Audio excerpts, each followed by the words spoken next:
Halo Kak Caca. Halo. Apa kabar? Baik. Kumaha damang? Damang, aku mah Damang. Baik, alhamdulillah. Nih kayaknya nih asri juga nih siang hari ini ya.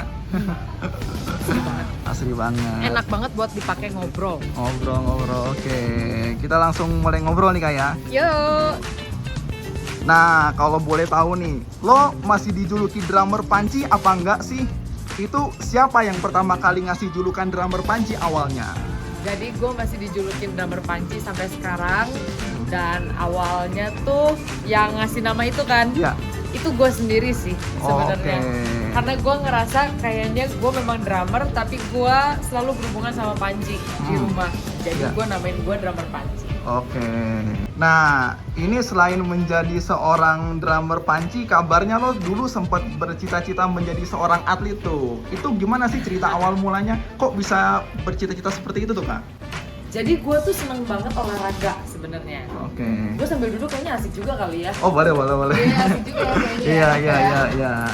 Nah, Habis hujan ya, habis hujan. iya habis hujan nih. Nah, Jadi gue tuh seneng banget olahraga sebenarnya. Gue seneng basket, gue seneng juga badminton, gue seneng berenang. Nah, cita-cita gue dulu tuh kalau misalkan diizinin nih, gue pengen jadi atlet badminton. oke. Tapi kayaknya gue disuruh main di musik aja. Nah, ngomong-ngomong soal badminton, siapa nih atlet yang lo ketahui lah dari badminton tuh siapa tuh kira-kira? Gue sebenarnya paling ngeceng sama Taufik Hidayat sih. Taufik Hidayat. Jenis olahraga mana nih yang masih lo suka dari dulu sampai sekarang? Badminton sih tetap. Kadang kalau gue badminton tuh bisa sampai 3 jam, 4 jam tuh kayak nggak kerasa gitu. Oke, ceritanya lu suka sama drummer Panci awalnya gimana? Dan akhirnya punya skill mainin drum Panci itu gimana ceritanya, Kak? Cerita awalnya tuh karena gue tuh sebetulnya memang seorang drummer kan. Karena dari kecil gue suka banget drum, gue nggak punya tempat dan nggak punya alat. Akhirnya gue main di sofa kayak tadi. Dan ya gue pikir ya udah gue akhirnya lanjutin aja ke gak tau kenapa ya, gue kayak gak bisa diem aja gitu. Kalau misalkan ketemu musik tuh apa aja harus gue pukul. Nah, kalau misalkan lagu pertama yang lo bisa mainin pakai drum Panci sama lo bisa pamerin ke teman-teman deket lo apa tuh, Kak, lagunya tuh? Lagu pertama yang gue bikin tuh Ojo Dibandingke. Nah, kabarnya dengan lo menjadi seorang drummer Panci nih, lo terselamatkan dari omelan nyokap lo tuh. Gara-gara lo sering pakai panci punya nyokap lo tuh. Jadi memang nyokap gue tuh seneng banget koleksi panci sebenarnya. Nah, Dia punya panci yang bener-bener gue nggak tahu dari zaman tahun berapa, tapi masih tetap ada. ya. Nah, berdasar dari situ, gue pikir daripada dia nganggur di lemari kan, gue Nah. cobain tuh. Ya. Awalnya sih kena omel, tapi karena gue pikir hasilnya jadi sesuatu, nyokap gue jadi ya udah lu pakai aja. Nah dari situ, Iya. dari situ gue malah dapet jatah panci yang nggak dipakai sama nyokap. Oke, ini beberapa waktu lalu nih ada salah satu lembaga survei yang mengatakan bahwa wanita-wanita Sunda itu dijuluki sebagai wanita-wanita tercantik di Indonesia nih, Kak, mengalahkan etnis lainnya seperti Manado, Cindo, Jawa, dan lain sebagainya. Apa pendapat lo soal hal ini dan standar kecantikan menurut seorang Marisa Sutanto itu seperti apa tuh, Kak? Soalnya kalau gue lihat nih lu kayaknya cakep gitu. Aduh, Gimana thank you nih? loh kan. Jadi kalau dibilang cewek Sunda itu cantik, thank you juga loh. Itu something, dan gue juga jujur bener sih. Tapi gue nggak bisa pungkirin kecantikan buat gue pribadi nggak cuman dari tampang. Ya. Tampang banyak banget sih yang cantik dengan berbagai gayanya. Tapi gue suka kalau dia cantik dari dalam, which is karakter dia, terus knowledge dia juga, terus apa yang dia tetepin dalam hidup tuh dan dia Ya. perjuangkan, buat gue itu sesuatu yang cantik gitu. Banyak Oke. dari mereka, contohnya kayak Kayura gitu, Nah, buat gue dia juga keren. kita pindah ke dalam nih, Kak. Iya kayaknya ya, kita Ya. cobain lagi ya. Oh, ini juga cantik nih. Oh, tempatnya. Ya, tempatnya cantik nih. Oke. Sekarang kita lanjut lagi ngobrol nih, Kak. Kabarnya lo suka banget nih sama drakor alias drama Korea tuh, Kak. Saking sukanya lo sampai belajar bahasa Korea tuh. Itu gimana sih ceritanya, Kak? Dan apa sih yang lo kagumi tuh dari dunia perkoreaan tuh, Kak? Jadi yang gue kagumin dari dunia perkoreaan tuh gini, buat gue pribadi, Korea itu baru sekarang banget kan. Maksudnya dia tuh termasuk yang bikin drama Korea dan legen bahasa Sunda tuh, maksudnya legen tuh konsisten. Itu tuh nggak selama China, Taiwan, buat gue itu jauh lebih lama gitu tuh. Tapi ngelihat apa yang mereka dapetin sekarang, achieve gitu tuh, udah sampai bener-bener international banget kan. Nah buat gue itu tuh keren. Makanya akhirnya setahun gue belajar bahasa Korea konsisten sama orang Koreanya langsung. Dari situ ya gue jalanin aja langsung sampai sekarang. Gue sering latihan bahasa Korea sama nyanyi dikit-dikit lah. Opa Korea juga cakep-cakep soalnya. Oke nih, selanjutnya kabarnya lo pernah ngajak kakek-kakek perform tuh di atas panggung. Itu bener nggak sih Kak? Wah, kakek-kakek perform ya? Iya. Jadi kakek-kakeknya banyak nih sebenarnya. Salah satu aja lah ya. Sumber terpercaya. Kakek-kakeknya yang mana dulu nih? Nggak tahu. Jadi ada. Jadi gue tuh sebetulnya di Bandung ini tuh karena gue drummer juga, gue main sama satu band yang salah satu personilnya itu umur 70 tahun, guys. Lu bisa bayangin gak? 70-71. Ya itu yang gue bawa, dan gue bawa nyanyi juga, gue bawa joget juga. Dan hasilnya oke sih. Dia mau lagi kalau gue ajak. Kayaknya itu mungkin karena ketagihan lagunya kali ya dia. Jadi mau ya. Nah, ini sangat menarik nih Kak. Kabarnya lo sangat mengidolakan Om Gilang Ramadan nih. Apa sih yang lo kagumi dari seorang kepribadian beliau? Om Gilang buat gue tahu dari zaman dulu Doi main bandnya dengan band legendnya ya. Nah, dia tuh bisa membuat drum biasa jadi suaranya keluar unik. Terus mengusung adat juga. Kalau Om Gilang, cara mainnya nggak usah dipungkiri. Sampai sekarang masih main. Dan buat gua powernya, everything, skillnya itu masih sama. Itu yang pas kemarin gua waktu pas di acara di TV tuh ketemu sama Om Gilang, dan gua ngeliat, wih, Om Gilang tetap jago. Nah itu yang bikin gua respect. Nah, selain menjadi seorang drummer panci nih, yang kontennya ditonton jutaan orang, kabarnya juga lo seorang anak band dan juga seorang musik arranger ternama di kota Bandung nih Kak. Nah, gimana sih cerita awal mulanya lo bisa menjadi seorang anak band dan juga musik arranger di tempat lo berkarir? Pertanyaannya keren. Jadi gue sebetulnya anak band udah dari zaman SMP SMA sih ya. Karena tadi gue berdasar dari seorang drummer kan, nggak punya alat. Akhirnya gue pikir ya udah gue coba salurin lewat panci. Nah dari situ gue terus jalanin sampai sekarang. Gak tau kenapa gue tuh seneng banget sama drum lah pokoknya. Panci juga one of yang gue pukul kan. Tapi kalau dibilang arranger, gue nggak sendiri sih sebenarnya. Gue bareng sama partner gue ada namanya Kowidi.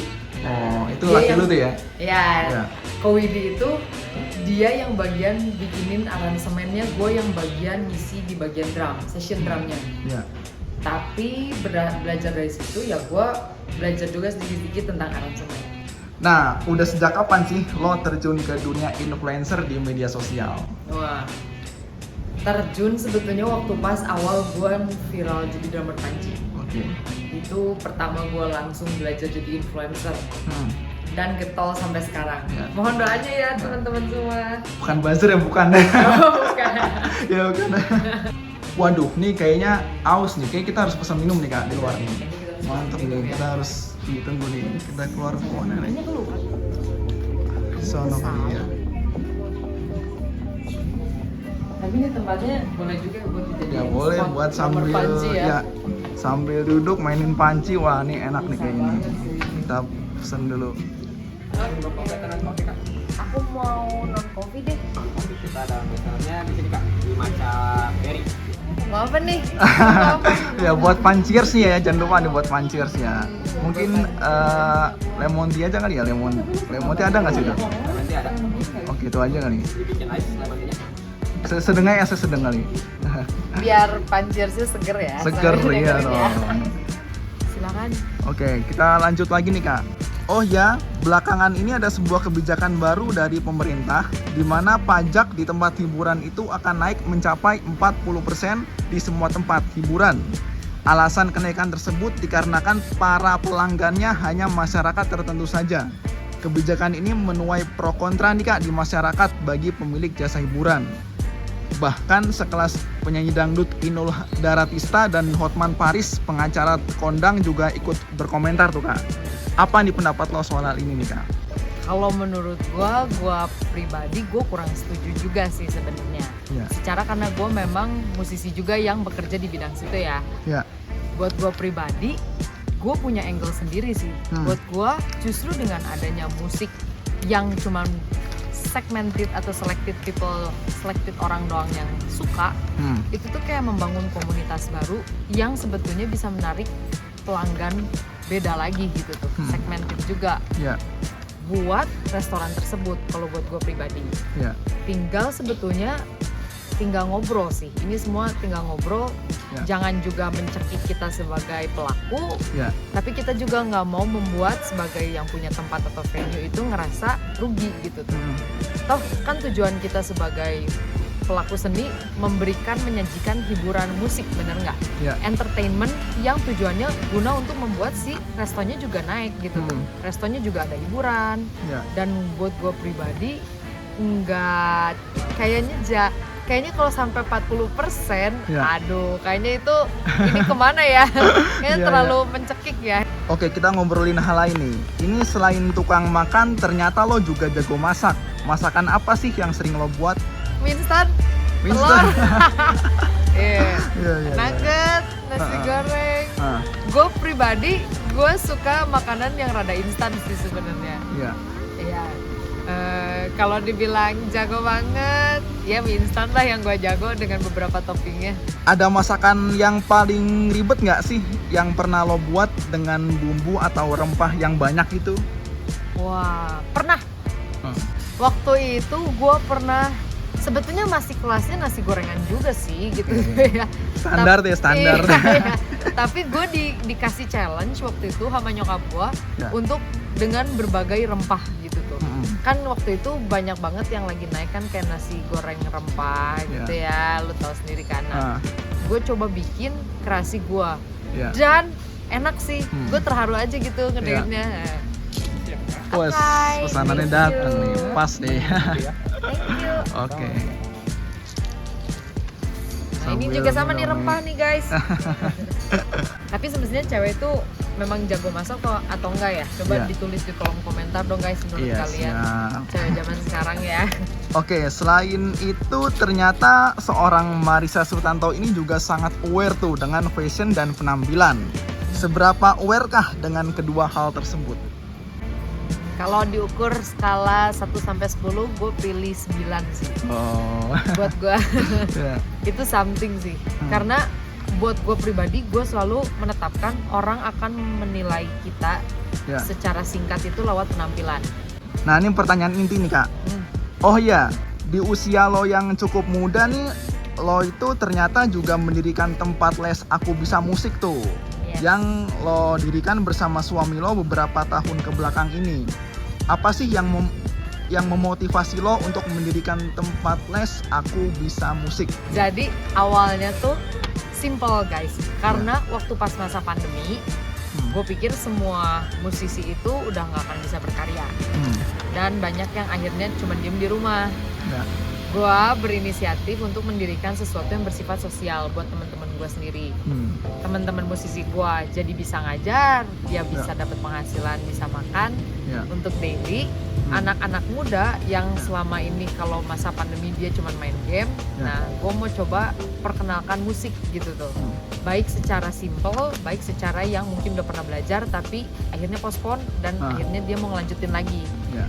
Dari situ gue pikir mau lanjutin dan sampai sekarang ternyata works. Ya puji Tuhan juga.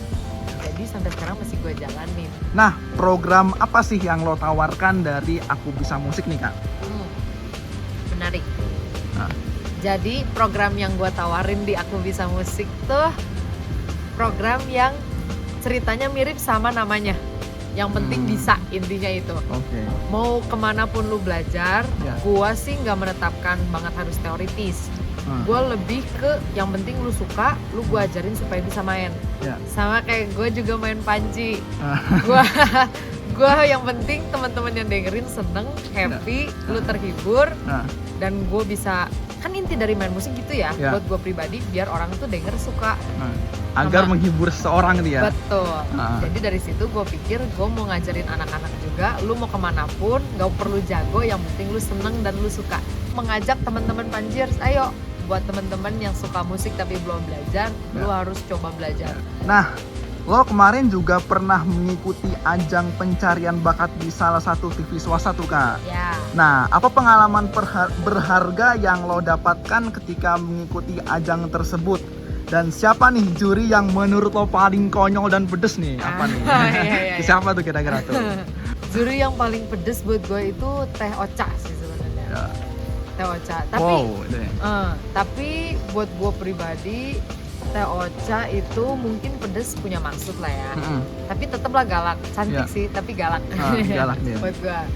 Tapi gue tetap suka sama Teh Ocha. Di sana ngalamin yang namanya nunggu dari jam 7 pagi sampai jam 3 subuh. Wow. Dan itu ya. lu nggak ngapa-ngapain, baru jam 3 subuh lu akhirnya bisa bukan latihan ya, preparation untuk nanti lu hari H, which is besoknya, untuk lu perform di depan juri. Dan gue nggak besoknya sih, itu siangnya ya berarti ya. Di situ buat gue pengalaman berharga banget. Ya. Yang namanya harus sabar, daya tahan tubuh juga, Ya. terus dilatih juga, lu make up, terus tiba-tiba harus dilepas lagi, make up lagi, ternyata dikomplain dan teman-temannya. Nah itu berharga banget. Dan yang pasti dilatih untuk lebih kreatif gue di situ. Nah itu yang paling das. Nah, selain itu, apakah seorang Marissa Sutanto juga pernah mengalami lowest point dalam hidup lo nih Kak? Wah, pernah banget. Jadi lowest point gue adalah gue tuh terlahir kurang pede sebenarnya. Oke. Nah, gue punya lingkungan yang dulu mungkin kayaknya tuh kalau gue main musik kayaknya gue terlalu dijudging lah intinya. Ya. Nah dari situ gue punya karakter, sisi dark side-nya gue adalah gue kurang pede. Ya. Nah dari situ gue pikir gue mau coba rubah, entah gimana caranya gue coba berjuang. Gue udah lakuin segala cara pokoknya untuk hidup tuh, dari yang tadinya gue pengen main musik banyak ditolak, akhirnya gue coba bikin sekolah musik, gue berjuang, dan akhirnya Tuhan kasih kesempatan gue dapet drummer panci ini. Ini gue bongkar boleh nggak sih? Oh boleh, silakan. Boleh ya? Kita belak-belakan kita nih. Oh iya. Jadi gue tuh dulu tuh gue sebelum Cakrakan naik sebagai artis tuh gue diajakin karena gue sebenarnya satu circle main juga. Iya. Nah, tapi dengan background gue yang memang nggak boleh juga, maksudnya ya banyak halangan juga, intinya tuh di situ nggak gue terima gitu tuh, dan akhirnya gue tetap berjalan seperti biasanya, which is gue juga tetap main kafe dan kadang enggak gitu tuh. Oke. Nah akhirnya tuh Cakrakan naik gitu. Oh Nah, iya. Gue kayak ada sisi kayak pahit juga, aduh gue pengen main musik nggak boleh, dan akhirnya gue berjuang gitu tuh buat itu.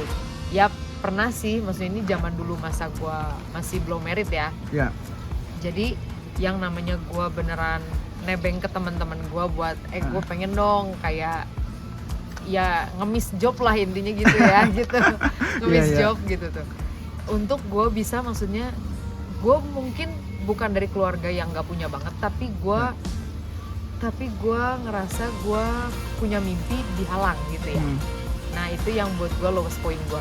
Nah, selain menjadi seorang musisi, apa nih me time versi seorang Marissa Sutanto? Nah, Kita kepo nih kita nih. Season friends kepo nih, season friends. Me time gue tuh sebetulnya gue tuh senang banget main drum. Itu tuh me time gue sebenarnya, sama olahraga. Oke.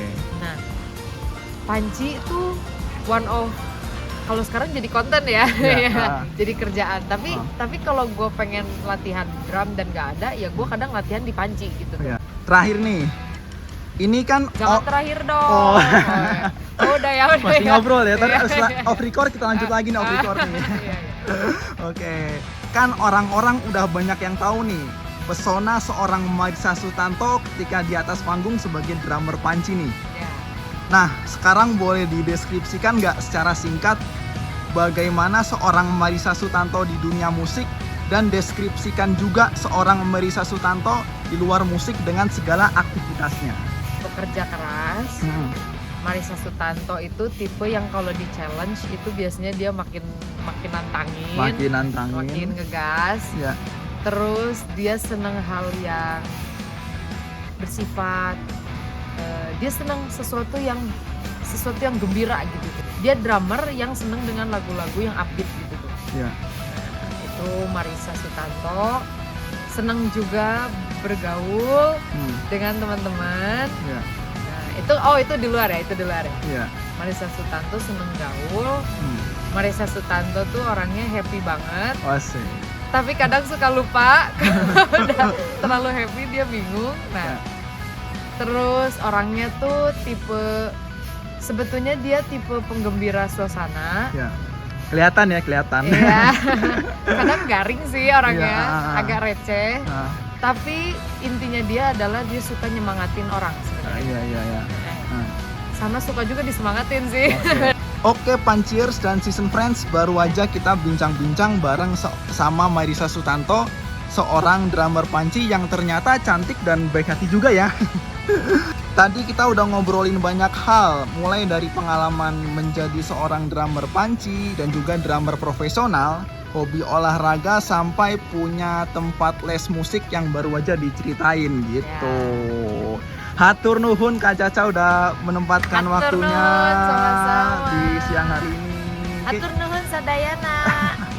Kayaknya abis ini kita mau ngobrol-ngobrol nih Iya. yang sifat ini. Oke.